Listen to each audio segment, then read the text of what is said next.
This is News 25 with Deanna O'Donnell and Unette Gentry.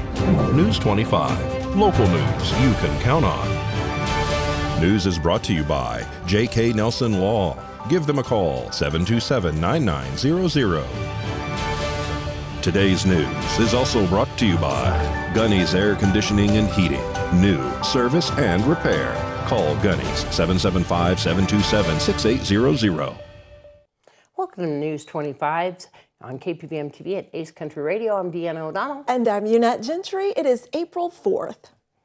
Well, former President Donald Trump pleaded not guilty to 34 felony counts of falsifying business records in a Manhattan court today after hearing charges against him stemming from an investigation into what prosecutors are calling hush money payments to an adult film actress in 2016. The historic grand jury indictment and related court documents have now been unsealed.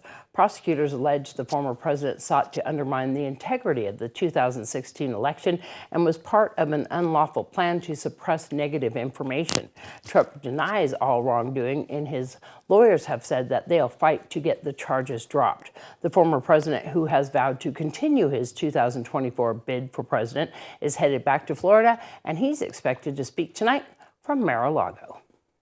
And today, Governor Joe Lombardo signs Assembly Bill 268 into law, and that bill gives all state workers a $1,000 retention bonus, which will be split up between 2 installments in April and July. The governor signed the bill at the Nevada Department of Transportation headquarters in Carson City. According to NDOT state employee, salaries have only gone up 8% in the past 14 years, all while inflation has gone up 37% at that same time. Well, traffic was diverted around a 2-vehicle crash at Linda and Basin today. There were no injuries reported as a result of a 2-vehicle crash that occurred this afternoon on Basin Avenue and Linda Street. According to the driver on scene, the black sedan struck the right rear portion of the pickup truck that was crossing Basin Avenue at the stop sign. Nye County Sheriff's Office deputies and auxiliary units arrived on scene. Deputies are conducting the crash investigation. The sedan sustained major damage as a result of this crash and was towed from the scene. Traffic was diverted around the crash scene during the investigation and cleanup. The pickup truck sustained moderate damage. And police arrest a man who set up residence in a very odd location on the Air Force bombing range in Beatty. Deputy Weaver with the Nye County Sheriff's Office joined armed Air Force security to take into custody a trespasser who had set up residence, which included an 8-man tent, washing machine, and power inversion equipment, and packages with the subject's name on them at the Nevada Test and Training Range in Beatty. According to the declaration of arrest on March 27th, the deputy responded to the Nevada Test and Training Range for a report of a possible trespassing violation. Upon arrival, Deputy Weaver was escorted to Bombing Range 77 by contract security. While officers attempted to locate the subject, they were notified by security personnel that they noticed movement on a ridgeline adjacent to the officer's position. They drove to that area and located 2 Conex containers with the doors propped open. As the officers approached one of the Conex containers, they could hear movement inside. The deputy announced himself and told the person inside to come out with his hands raised. According to the report, the subject inside, later identified as Steve DeLeon, responded that he was not coming out and that he was armed. The deputy says that he was able to see inside the Conex container that DeLeon had a knife in his hand and reportedly told him to drop the knife. DeLeon responded that the officers were spying on him, according to the report. Officers advised that he is trespassing on a government installation.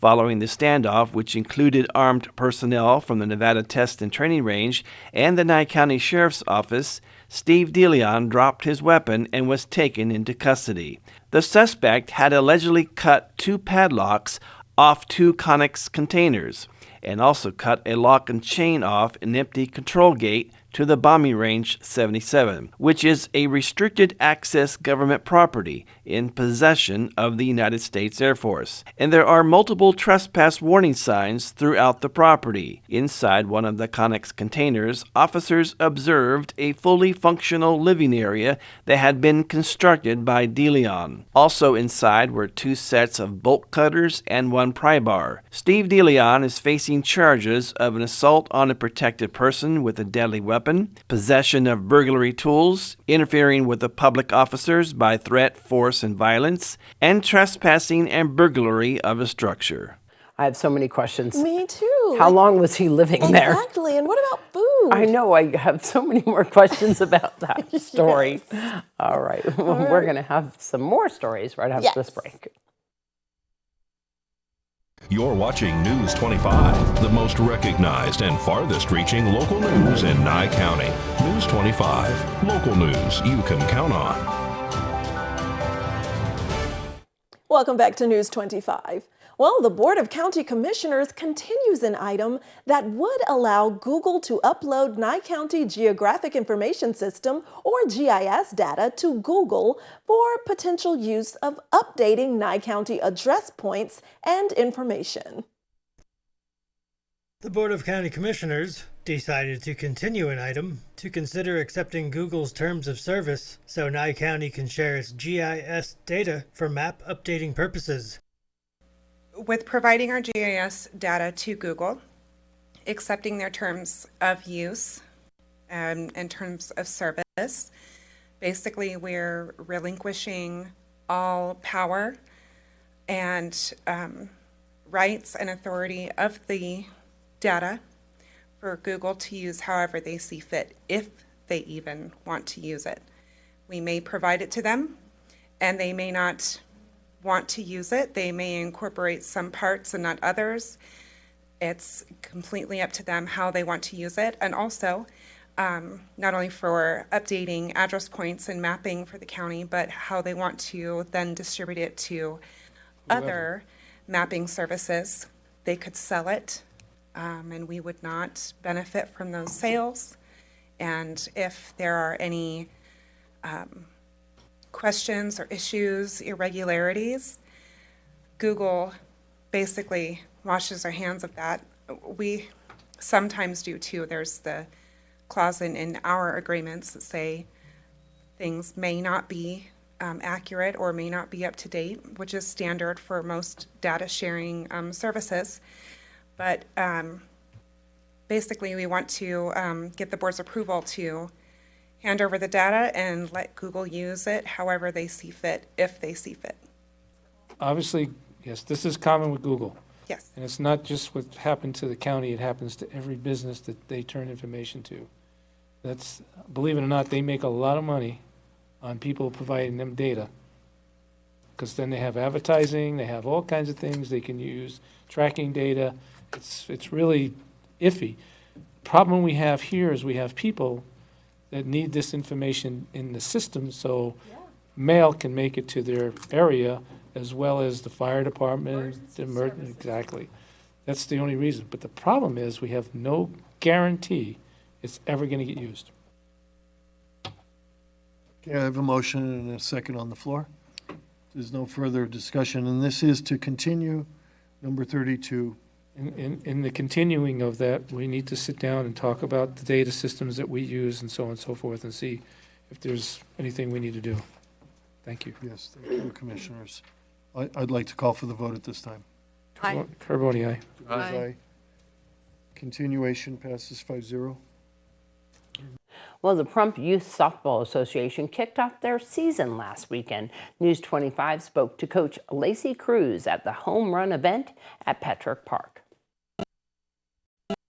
This is our start of the spring season, and our 6U game starts, or 6U starts tonight, and tomorrow our girls, all the rest of the teams, head to Henderson to have their first games there. This year we have 6U all the way up to 14U. We do accommodate for 16. We have 16U and 18U teams, but we didn't get enough girls to sign up to be able to fill teams this year. But we start at age 5 and go all the way to 18. It has been really great. We have kind of went through some things. Our previous president passed away in December, so it's been this spring we've kind of just trying to start new and get everybody back and try to build the league up as much as we can and keep getting girls to come play ball. They really have. They showed out today, and I'm excited to watch all their games. It's really exciting.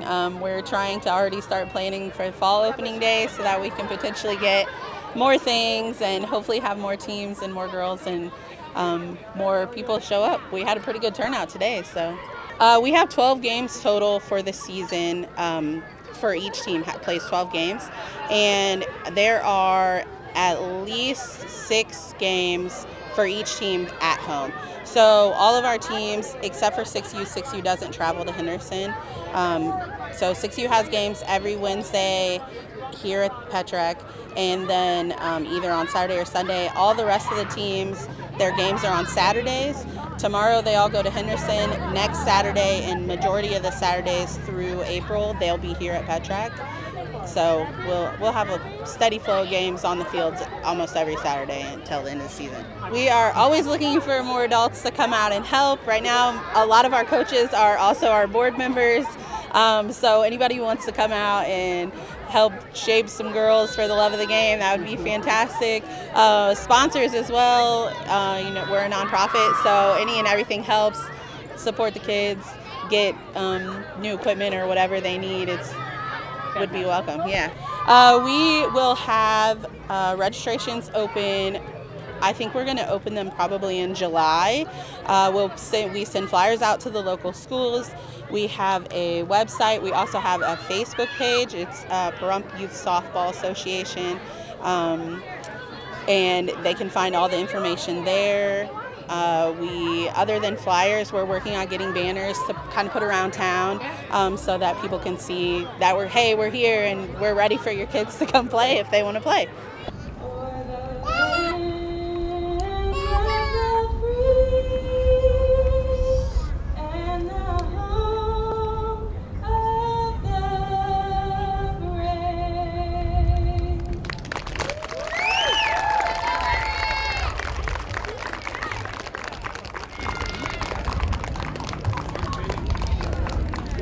All right, stay tuned right here at News 25. And if you ever catch any of our broadcasts anywhere else, be sure to tune in to local BTV first. You're watching News 25, brought to you by Mountain West Lawyer, Injury Attorneys, 727-9500. News 25, local news you can count on. Welcome back. Well, KCLV-TV Las Vegas Channel 2 produced this piece featuring a ribbon cutting that recently took place at a new design center featuring historic photographs. Reporter Nancy Burns tells us all about this amazing event. History comes to life when you step inside the historic West Side School's Design Center. Photos and readings that walk you through the early 1900s to today. At a ceremony held at the school on March 16th, city leaders say this design center is just the latest project that has come to fruition in the 100 Plan in action. Councilman Cedric Creer headed up the celebration.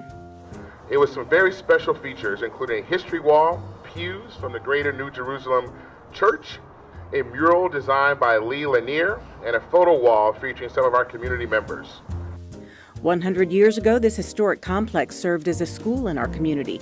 And while it no longer serves as a traditional place of learning for children, in recent years, community leaders had made a plan for it to once again become a place for learning, enrichment, and gathering.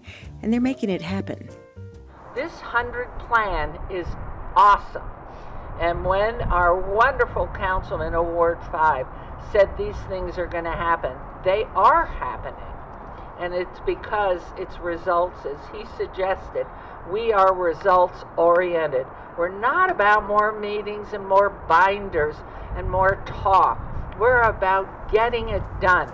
Other projects in the works or already bearing the fruit of the plan are the improvements being made to Jackson Avenue, which will soon be a pedestrian-friendly, tree-lined center for existing and new businesses.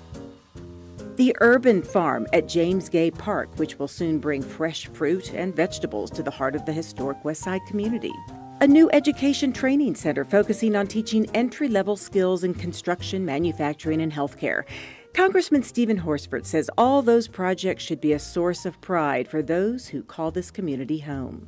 It makes me proud to know that we are carrying on the legacy of those who started the work.